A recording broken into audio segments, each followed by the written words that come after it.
Usually when you see me with a bagel and water, that means I'm about to run. Well, fun fact, that was the second bagel of the day, and I'm actually not able to run at the moment. That's due to feeling a bit of pain in my right knee after the stadium run. But saying that, I still did the Bakerloo line walk the next week, so do I even rest? But it's a good thing we have free will and we're able to do whatever we want. So on this occasion, I decided to go to Buckinghamshire to go for a walk. I initially started running just because of all the food items I was trying, and it was just another way to stay active. But I soon started to realise that it's actually quite therapeutic. So not being able to run for the past 2 weeks is killing me slowly, which is also why I decided to go on this walk. And I chose this park in particular because it looks quite cool. That was pretty much the main reason why I went, because there's no other reason for me to drive almost an hour and a half to a park just to walk. And there was one bit of the park that I was looking forward to seeing the most. This isn't the bit, by the way. I just thought it'd be funny to play hide and seek. And I also found this massive stick that I wanted to show you lot. It's probably a branch, but let's go with stick for now. I only ever really see scenery like this on TV. So to be amongst it in person is quite cool. And for whatever reason, it kind of reminded me of the film Logan. And did you know that Harry Potter was actually shot in this park?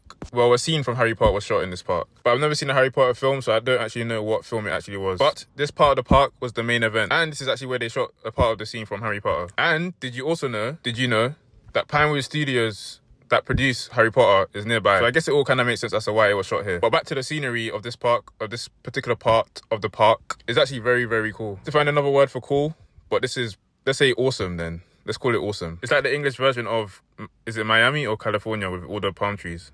I can't remember. Regardless, you get the gist, and seeing it in person is actually quite cool. Or amazing. Let's go with amazing this time. And as I continued to wander through this park, it kind of felt like I was in a safari. I've never been to one, but that was the vibe it was giving off. But to my surprise, I wasn't able to see any giraffes or elephants or rhinos or lions or cheetahs. I think they were being a bit shy, but I can't actually confirm. But there are supposed to be some deers in this park as well. And I did see some sort of little orange animal run across the path, but I don't actually know what animal it would have been. Maybe a baby deer or a baby antelope, I'm not too sure. And it definitely wasn't a stray dog for anyone that wants to try and be smart. Or a fox. It definitely wasn't a fox. Life is all about side quests, and this is definitely another side quest ticked off. And you know the saying, if a tree fell down in the forest and no one was there, did it still make a noise? Well, the answer is go to the forest and find out for yourself. And here we have some ducks, for those that like ducks.